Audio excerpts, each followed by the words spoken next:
You are listening to the Makers Church podcast. For more information about our community, please visit makerschurch.org. Happy birthday, Makers Church. How you feeling? So good. Hey, real quick, if you have been new to this church within the last year, give me a shout real quick. Awesome. If you've been here longer than a year, give me a shout. Okay, I feel like you all just shouted both times. You're a bunch of liars. Hey, this is so cool. So what that means is there are many of you in this room that you've only known us as Makers Church. You've been here in the last year, and you've been able to experience what God has been up to over the last year.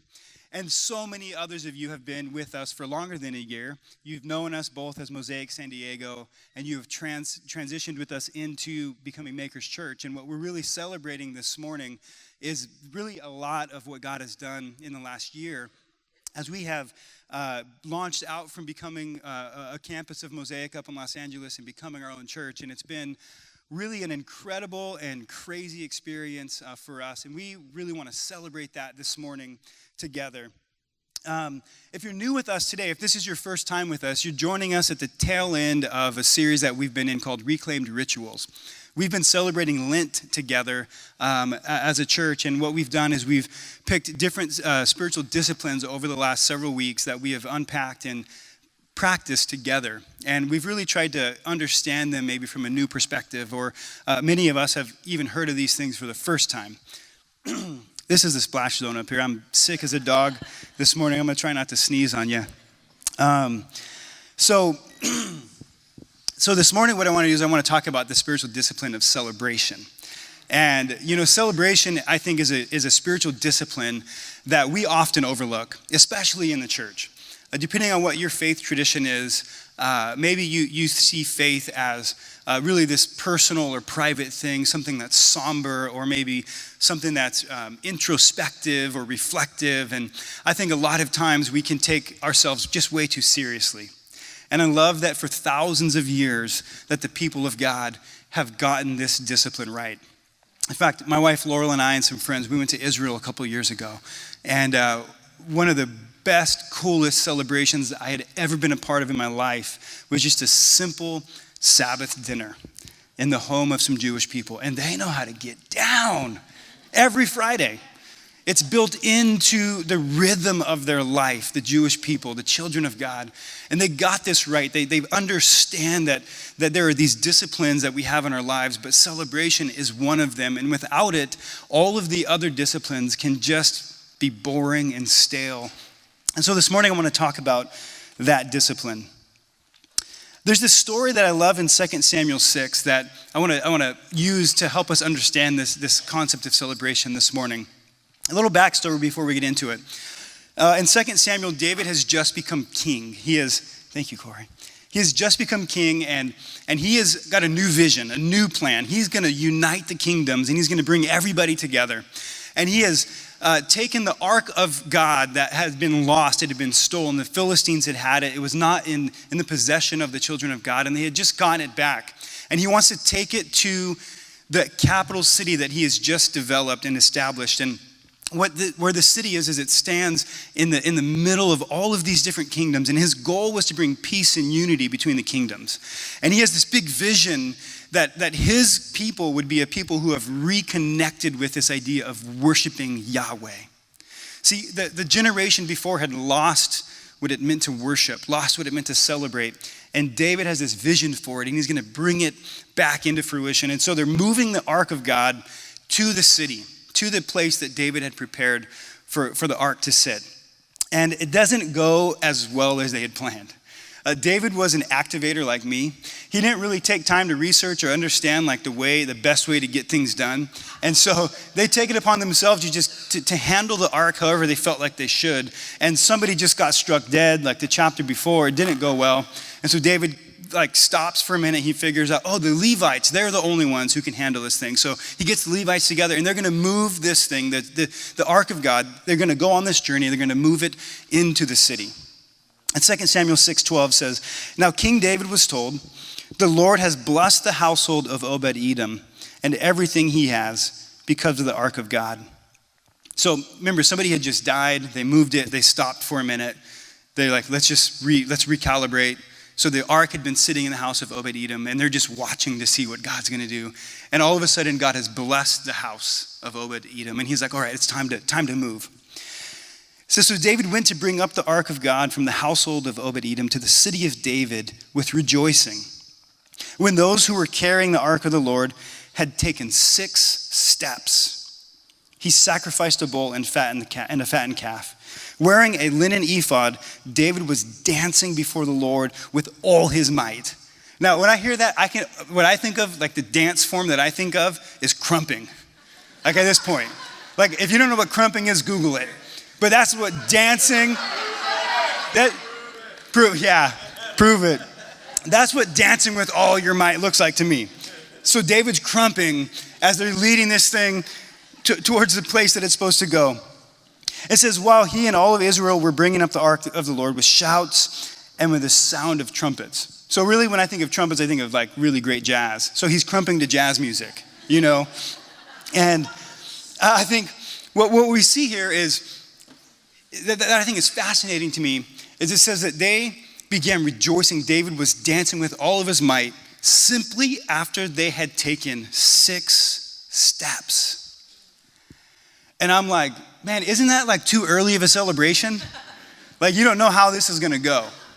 Like you have no guarantee of your success or that this is gonna go the way that you have planned it. And I'm like, man, that's a little like early celebration. You might be like not putting yourself in the best situation. But I think what David understands that we need to understand is that celebration should not only happen at the end of the journey when the success has come or the thing is over, but celebration can begin not just with all of this great success, but with opportunity that we have before us. Right? When we are called into something and we see a way forward, even after we've taken 6 steps, even before God has proven himself faithful, even before we have been successful, even before we have been in that place where we think we should celebrate, even before the celebration should be there, we can celebrate in the early onset of our journey. And I think sometimes that is what's missed the most in our lives. That we wait till it's all said and done, till the success has proven itself. In fact, one of the things I love about Makers Church is we have a core value. One of our core things says that we are unfinished. And if that's true of us, if it's true that we are a work in progress, that God is in the constant state of transforming us and renewing us, if God is a redeemer and he's renewing and redeeming all things, then we will never get to that place where we can celebrate. It will never be over. We will never be at the place where we have success, right? That we will always be in this constant state of being unfinished. And so we must find ways to celebrate along the way. Many of you have been bored with me telling you about my personal, endeavors of trying to become a captain at work. I work as a firefighter, and I've been in this crazy process trying to get promoted. And I just finished the testing process, and I thought after March 15th, which was my final day, I thought that's the day that this will be off my mind and it will be all over. I failed to recognize that I have to wait like 3 months for the results. And so it's been like this crazy couple weeks of just like, my gosh, I have no idea how it went. I have no idea if I failed or if I succeeded. I have no idea. But I knew that on the 15th that I was going to celebrate whatever God had already done up until that point. And for me, that was an amazing wife who had sacrificed so much so that I could focus on that, as church staff that had sacrificed so much so that I could focus on it, and so many people, Nate over there and other people who had poured into me to become a successful candidate in the process. And so even though I have no idea, I may stand up here in a couple weeks and tell you it didn't go well. But I have celebrated along the journey. And I think this is what God is asking of us, that we don't just wait till we get it our way to thank him for it, but we thank him for it along the way.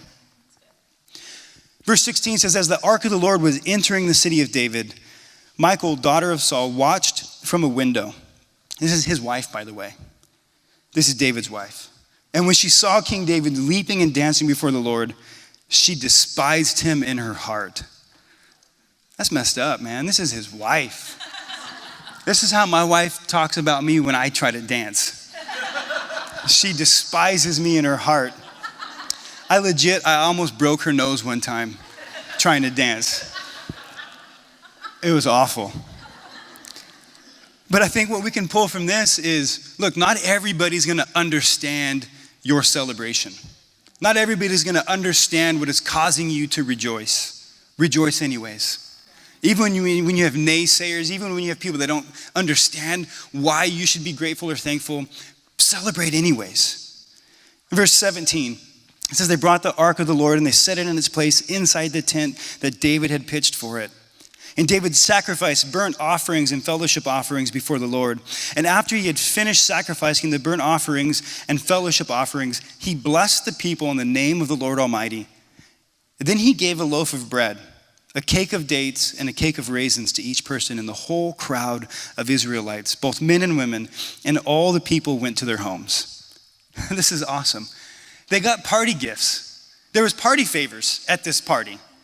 Like, David knew that to celebrate wasn't just to partake, but it was also to give.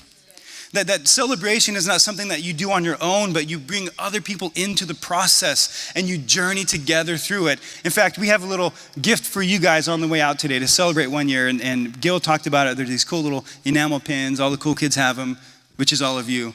On your way out, you're going to get one from the ushers. But I love that David understood and that we should understand that celebrating is not something that we do on our own, but we don't just partake of it, but we share it with others. It says then in verse 20, when David returned home to bless his household, Michal, daughter of Saul, also his wife, came out to meet him and said, how the king of Israel has distinguished himself today, going around half naked in full view of the slave girls and the servants in this vulgar fellow would. Dude didn't know how to party. He's running around half naked, like crumping to jazz music, and his wife is looking at him with disdain. And I love his response to her.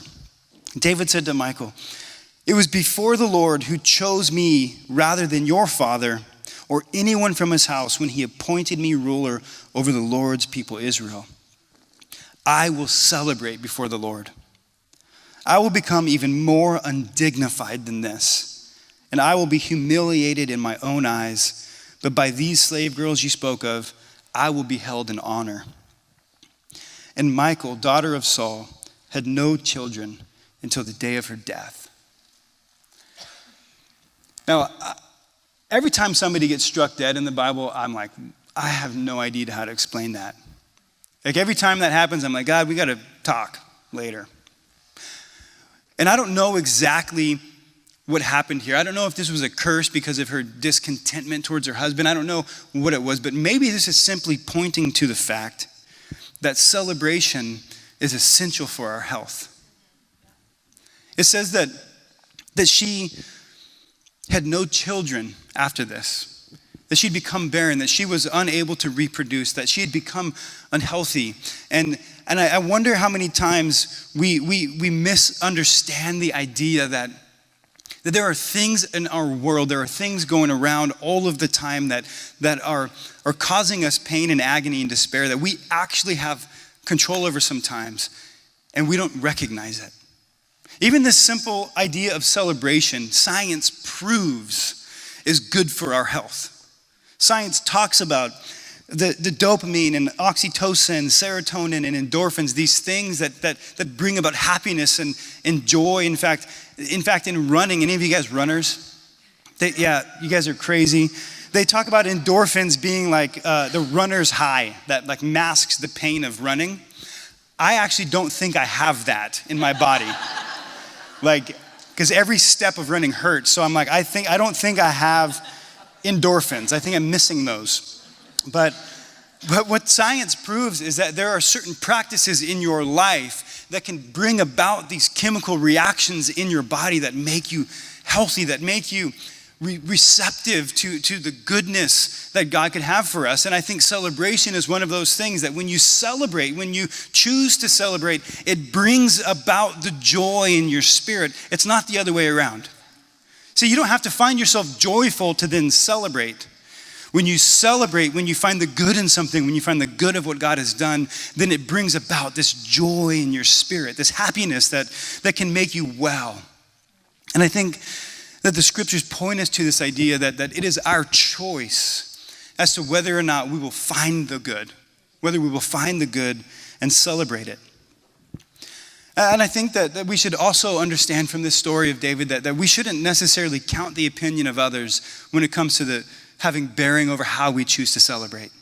His own wife was naysaying him. His own wife was like, pipe it down. Like, this is ridiculous. I don't understand what you're celebrating. And he says, I will be more undignified than this. Like, you think this is stupid? Watch me try to do ballet or whatever. Like, watch me try to do some different kind of dancing. Watch me try to do some different kind of rejoicing. But I will look foolish for the sake of this kind of celebrating. And I don't want us to think that we should only celebrate when we get it our way, or even when we think that there's hope of it going our way. But the scriptures point to us that we should celebrate even in times of loss, even in times of mourning, even in times of difficulty. Jesus says in Luke 6, verse 20, he says, look at the disciples, he said. Looking at the disciples, he said, blessed are you who are poor, for yours is the kingdom of God. Blessed are you who hunger now, for you will be satisfied. Blessed are you who weep now, for you will laugh. Blessed are you when people hate you, when they exclude you and insult you and reject your name as evil because of the Son of Man. Rejoice in that day. Celebrate in that day. And leap for joy, because great is your reward in heaven. For that is how their ancestors treated the prophets. So we must rejoice not only when there's cause for rejoicing, but we can choose to rejoice even when things are difficult, even when things are not going our way. But I don't want you to misunderstand me. I'm not saying let's just be on this constant fake hoorah together, right? The scriptures point us to rejoice with those who rejoice, to mourn with those who mourn, that there are seasons to step into different things together. In fact, Ecclesiastes 3:4 says, there's a time to weep and a time to laugh, a time to mourn and a time to dance. And so I don't think that we must feel like we have to fake it till we make it, right? There are times to grieve, and there are times to sit in the discomfort of life. There are times to mourn and to grieve. But then there comes a time where even when the grieving doesn't wane, even when it doesn't leave us, that we can choose to begin to celebrate the goodness that God has for us in that. So celebration is a choice that we get to partake in. I love that Richard Foster says this in his book, The Celebration of Disciplines. He says, celebration is central to all of the spiritual disciplines. Without a joyful spirit of festivity, all of the other disciplines become dull, death-breathing tools in the hands of modern Pharisees. And I think for us as a church, what we want to do this morning and what we want to do is just reflect and celebrate on all that God has done over this last year. And so we're going to switch gears, and we're going to highlight and talk about all that God has done, and we're going to point out some amazing things and some things that did not go as planned. And we're going to celebrate all of them, because that I think was what God is calling us to this morning. And so we as a church, we have so much to celebrate and to be thankful for. Last year, as we made the shift from Mosaic San Diego to Makers Church, really kind of our theme, the thing that was happening in the midst of us, was this whole concept of reinventing. We were reinventing ourselves as a church. We were looking deep inside and trying to figure out, who are we as a people? Who are we? What is uniquely different about us? And we had to ask a lot of questions, and we had to rework and reinvent everything from our values to our mission to the very structures and systems that we would have working for us as a church, and how would we achieve the things that we feel like God is calling us to. And so the whole last year, we had kind of shook the Etch-a-Sketch and we reinvented ourselves. And many of you got to see and hear new language and new disciplines and new practices and new things that we have put into place. And we're going to highlight some of those things here in a moment. We're going to celebrate them. But as we move forward into year 2 as Makers Church, I felt like the word that God gave me was to reinforce. I feel like God said, hey, over year one, you guys reinvented, but year two, reinforce. Do not sway too far to the left or right from what I know that I've called you to, but stay with it. Stay faithful to the things that you've started and reinforce, build up, and shore up the things that you've begun to practice over the last year. And so, and I think the reason God gave me that word is because we're a bunch of distracted people on our staff. We're like, squirrel, let's try that. Let's go do that. And I'm the leader of the chaos. I love to activate and to change things up just because change is fun for me. And I feel like God spoke clearly to me and said, just keep doing what you're doing, but make it better. Just keep doing what you're doing, but make it better. And so as we highlight what we reinvented, I want to cast some vision for what we're going to reinforce. And we're going to break this down kind of category by category. And we're also bringing in all of the data that you guys gave us over the surveys we've done in the last few months. And if you participated in those, we are so grateful for your feedback. It has shaped our vision moving forward. It has given us so much positive and constructive feedback on how we can best serve you in the city. And so we're going to highlight a lot of that stuff here now. But before we do that, let's watch a quick highlight video about what God did over the last year.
Pretty fun to look back and just see a few of the things and some of the statistics around what the last year looked like for us. But this morning I want to just break down some of the feedback that you guys gave us and talk about that. So here's some quick demographic stuff that came from the surveys. And keep in mind, this is just statistics off of information from the people who actually did the survey.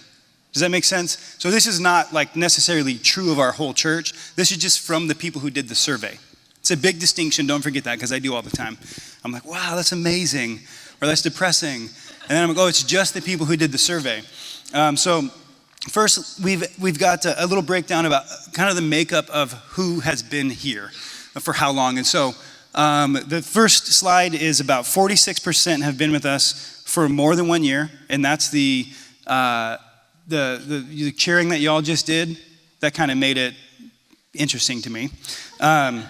So 46% have been with us greater than a year, have been journeying with us for a while, and 33% have been with us for less than 3 months. That's pretty cool. A lot of new folks that have made their way to Makers Church. And so our vision for this, and keep in mind, every time I say about a vision that we have, this is not our strategy. This is not the way that I'm not gonna articulate clearly how we're gonna get there. Some we have a clear plan, others we don't. But we know where we want to go as a church. And so if you hear something, if you hear a vision that pulls on your heartstrings and you've got a solution to that vision, you got a plan, you know how to help us get there as a church, would you please identify yourself, not now, but later, and tell me, hey, I want to help with this, right? Because we're going to cast vision. And if you know how to solve for that problem or help us get there, we want desperately your help. So keep that in mind. So our vision is that we would keep our first-time guests, right? Those 33% in the last 3 months, that we would help keep you by integrating you quickly into the family, by helping assimilate you into the family through LifeTrack, through community groups, and that you would immediately feel like you belonged and that you have a place here as a family. The next thing is a bit of our ethnic breakdown. We have 80% of our congregation, of the people who fill out the survey, is white. 11% Hispanic and 9% other, which is a whole bunch of different ethnicities. Our vision is and always has been to be a multi-ethnic church. And we have a long ways to go on this. But we believe that the kingdom of God is of all peoples, of all tongues, of all backgrounds. And we together as a church, we want to create that as a church body. We want this to be a safe place where every person from every walk of life can feel like this is where family is. And so that's our goal, that's our vision as a church. And like I said, we have a long way to go here, but believe it or not, we have come a long way in this endeavor. The next slide, 62% ladies. Can I hear it from you? 38% men. A couple of you. Word. When I was in college, I went to a small Christian college, and it was like a 1-to-5 ratio, girl to boy. And for a guy, you would think that was awesome. But we used to say, man, the odds are good, but the goods are odd, you know? And I know that's not a very godly thing to say, but that might have been true of the college that I went to, but that is not true of Makers Church. We have some amazing, lovely ladies in this church, and our vision is to find you all a man if you're single. So we need to increase the amount of men that we're reaching. Plain and simple. We believe that the body of Christ, that dude should be a part of it. And so we've got some work to do there. But we want to reach more men. Some of that was a joke, some of it wasn't. But that plays into the next slide, our relationship status. We've got 32% married, 48% single, and 19% who are in long-term relationships. Our vision as a church is to be a whole family church, meaning that we help families and people become whole. That we want to serve every phase and journey of life. So we want to help those who are single find a lifelong partner and get married. We want to find those who are married stay married. We want to find those who have been through the tragedy of divorce to get through that. We want to find those who have small children to raise them up into healthy human beings. We want to find those who have become empty nesters to find their next purpose in life. We want to help those who are retired to find a place to give their lives away. We want to help people in all generations. And so our goal around this is that we would help people be healthy in whatever phase of life they're in. That's our vision as a church. The next slide, 14% have children. So just a couple of us have kids, some more than others, Schellenbergs. and 86% don't have children. I'm not going to wish that on anybody, so my vision is not that that anybody would just go out and have kids, but we want to develop families. We want to develop new parents, and so we've already begun to do this by focusing on parenting workshops and marriage workshops, and we have an amazing kids ministry that is growing and is vibrant, and we want to serve families and kids well. The next slide is our age demographics. 18 to 27 is our biggest age demographic, 54%. The next is 28 to 32, 17%. And 33 to 39. I am now a minority in this church, which is crazy, 15%. And 40 and over, which I've gotten some pushback on from you old folks, because I know that there's like a lot more than just 40 is not dead. I know that. But it's such a small percentage that we just made the numbers, it's a small percentage, 13%. Here's our vision as a church. We want to not only be a multi-ethnic church, but we want to be a multi-generational church. We want to be a church where we have people who are far ahead of us in our spiritual journeys that we can look up to, that can walk with us and mentor us, and that we all become mentors for other people. That disciple making is the number one endeavor that we're up to. And we think that this takes an expanse of generations and experience of walking with Jesus. And so if you have a master plan on how to get old people to come to church, our church, let us know. But we're working on it, and we've already made some great strides in this together as a church. The next slide is not going to be very, very clear, but I'll point out the big pockets. This is where our people live, and the biggest majority of our people live in North Park. Surprisingly, the second biggest number of people live in like Bay Park and Pacific Beach. I don't know if you live there, can you give me a shout? Okay, cool. I had no idea. And then the next biggest number is here in Point Loma. And so our vision around this is that we would reach and serve. People ask me all the time, are we a community church or are we like a city church? And I don't know how to answer that question other than we want to serve every single person that walks through our doors well. And so I don't care if you're a commuter and you drive from Pine Valley or if you walk from 2 blocks away. We want to serve you well. We want to help you come alive in Christ.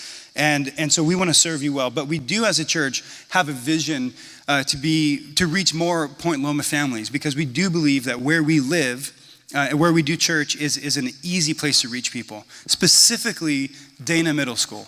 We are in this school building every week, and we would love to find a way to partner and serve and reach the families of the kids who go to this school and to do that well. Does anybody in the room have kids who go to this school?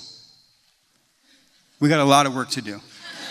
But that is our vision around that, to be a place for the families that go to school here, that this would be a home church for them. And so if you know how to help us get there, please tell us, because we're working on it now. All right, the next few slides we're going to break down are our big 4 things that we've become focused on as a church: encountering God, growing your faith, discovering your purpose, making a better world. This is what we've set goals around and what we're going to celebrate this morning. So when it comes to encountering God, we believe that happens primarily through our Sunday gatherings and through our kids ministry. And what we did together as a church is last year when we became Makers Church and we looked for a new venue, we set a goal that we wanted to be able to, as a staff and as a church, to serve 500 people. That we wanted to have things in place so that we can serve that. And this room fits 500 people. And our kids ministry has tons of room to grow and expand in all of the different classrooms around here. And so our goal was to be able to serve and reach 500. What has happened over the last year is our regular attendance on average has been about 300. And that takes some major swings into consideration. So sometimes we have like 500 and other times we have like 100. I don't know what that's all about. But that's what our average is. And so our vision over the next year is that we would just continue to grow into the infrastructure that we already have set up. That we continue to grow into what we've established and created to be able to serve this many people. And so, just real candidly speaking, next week is Easter Sunday. And we will have tons and tons of people who walk through these doors for the first time, just simply because it's Easter. And we would love for every one of you to help us participate in making it an amazing Easter celebration. And so next week, we're doing a 9 o'clock and an 11 o'clock gathering. And what we're inviting all of you to is to serve one, sit one. If you've never served on a team before, we're asking you if you would come and serve next Sunday. And the way you can do that is at the Connect table today on your way out. You can just volunteer yourself. Hey, I want to serve next Sunday. And we'll plug you in next week. We'll connect with you and communicate with you how that is going to look. But if you would be committed to serving through one gathering and sitting through another gathering, that would be a huge way that we can reach a lot of people that are going to come here for the first time and give them the best experience that they can possibly have. Can we do that? Awesome. The next highlight is our kids ministry. We serve about 30 to 40 kids each Sunday, and we have 40 kids volunteers who serve regularly, not every Sunday. But that's been a huge growth for us as a church in terms of the way we've been able to grow our kids ministry team, and it's been amazing. Our vision here is that we would expand to serving the next age group that we have yet to serve, which is preteens. So 4th, 5th, and 6th grade is our major focus right now as a church, to figure out how we're going to serve those kids. And that goes hand in hand with this school, since it's a 5th and 6th grade school. So we need to find a way to serve those kids well. And then beyond that, we need to develop a vibrant, life-giving youth ministry for all aged youth. And we have a heart for that and a vision for that. And if you have a heart for that and vision for that too, please let us know. We would love to work with you on how to create that. The next area is to grow your faith. This happens predominantly through community groups. We've had 175 people attend community groups in the last year. That's amazing. We can clap that up. Our goal was to get 70% of our church to go to community groups, and we got to 60%. To me, that's a win. That's amazing. And what is the actual 65%? Whatever it was amazing. What does that say? 65%. So yeah, so that's radical. It's super good. And Pastor Jess over here, who's taking the bull by the horns on community groups, has just done an amazing job getting us there as a church. And so our vision for community groups is not that people would just go, but that they would actually grow deeper in their faith. So as we reinforce that this year, we hope that community groups become the very environment that you are being more connected to Jesus and to each other. And so we have some great plans for that, and it's just going to continue to get better and better. Discover your purpose. This is primarily happening in LifeTrack. How many of you guys have been in LifeTrack? Give me a shout. Awesome. We had a goal of 50% of those who started LifeTrack would complete it. I think that was a pretty accurate goal, and we hit it, right? Yeah. 50%. Yeah, Shalise is stoked. So our vision for LifeTrack is that we would help every single person discover their purpose, that they would know the way God designed them and wired them, made them unique, and then find a way to go give their lives away through one of our strategic partnerships or one of our serve teams. And that's our vision for it. It's still the vision for it. We believe that God is going to continue to use it to help people come fully alive and understand that their vocation, that your vocation as a Christian, as a follower of Jesus, is to be a minister in whatever environment you will find yourself in, whether that's work or school or at home.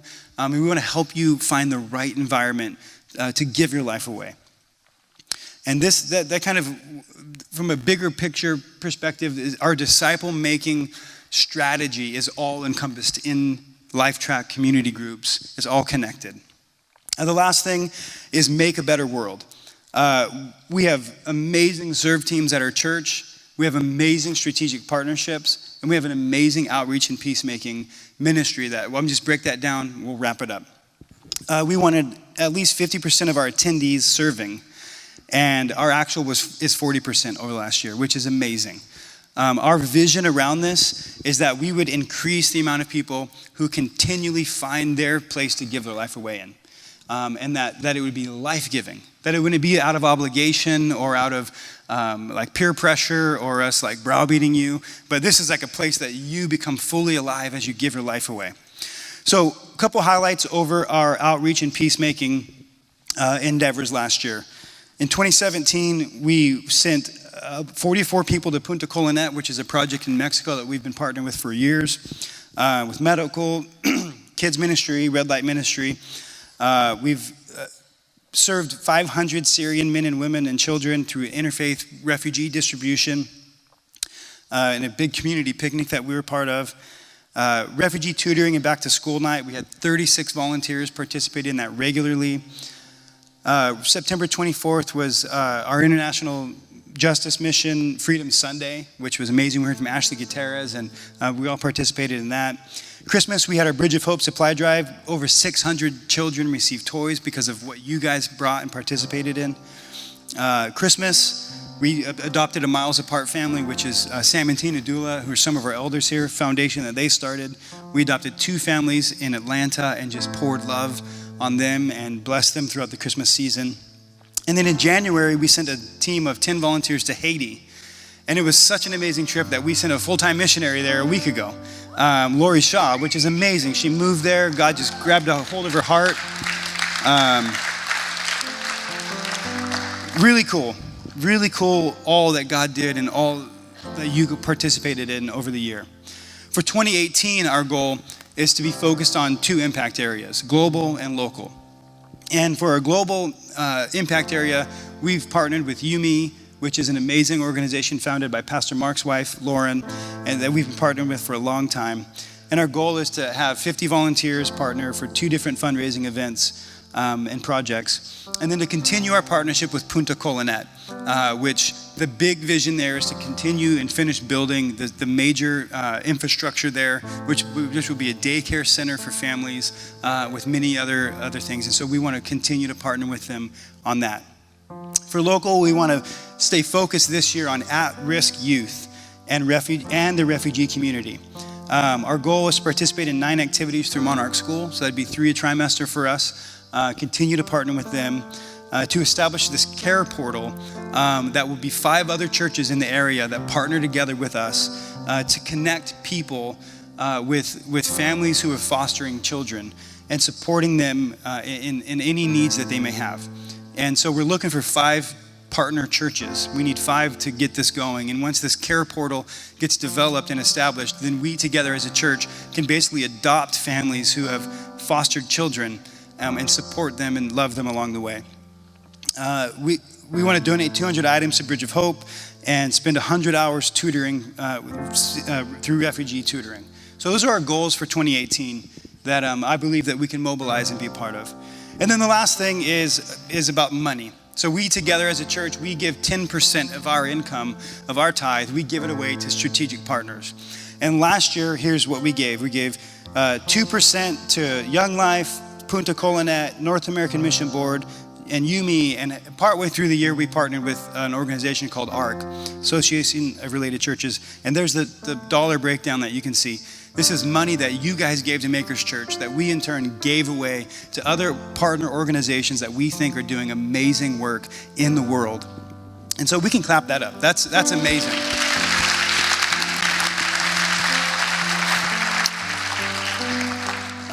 In 2018, we made a couple tweaks. You can see what the next slide shows, some of the other partners that we're going to partner with and the way that we're going to spend that 10% over the next year. And we'll be excited to report back what God has done with that over the year. The last thing that I want to celebrate and highlight is last year as we reworked what it looks like to talk about giving and our finances and our money. And as we focus, our vision has always been to help people become financially free. And so we took on this new thing called Next Step Giving, which is basically a concept where we inspire and ask every person to just take the next step in giving. So if you've never given, give something. If you've given something one time here or there, start giving regularly. If you've done that, then start giving recurring and go to 10% and go beyond 10%. The whole goal is to take the next step. And as we kind of pitched this vision last year, some really cool things that happened. If you compare 2016 to 2017, we went from 176 givers total for the year to 261 givers. That's amazing. That's amazing. If you look at the dollar amount though, it stayed pretty much the same, which there's one thing to celebrate and there's another thing to have vision for. And our vision for this is that as more people become generous, that the dollar amount that we have to do ministry would actually go up. And so I don't know what's all packed in that little graph, but I want to celebrate and highlight that there are more and more of you who have found a way to be generous in your life. And that's an amazing thing that we want to celebrate. And so we're going to just end on that note. I know it's been a lot of information thrown at you, but we wanted to take the time this morning to just celebrate and highlight and show the work that God has done in you and through you as a church, and to give some vision for what we see God doing over the next year. If one of those things stood out to you, please come and find me or any pastor and let us know that you want to be a part of creating a solution for those things. And we would love to step into that with you this year. You are listening to the Makers Church podcast. For more information about our community, please visit makerschurch.org.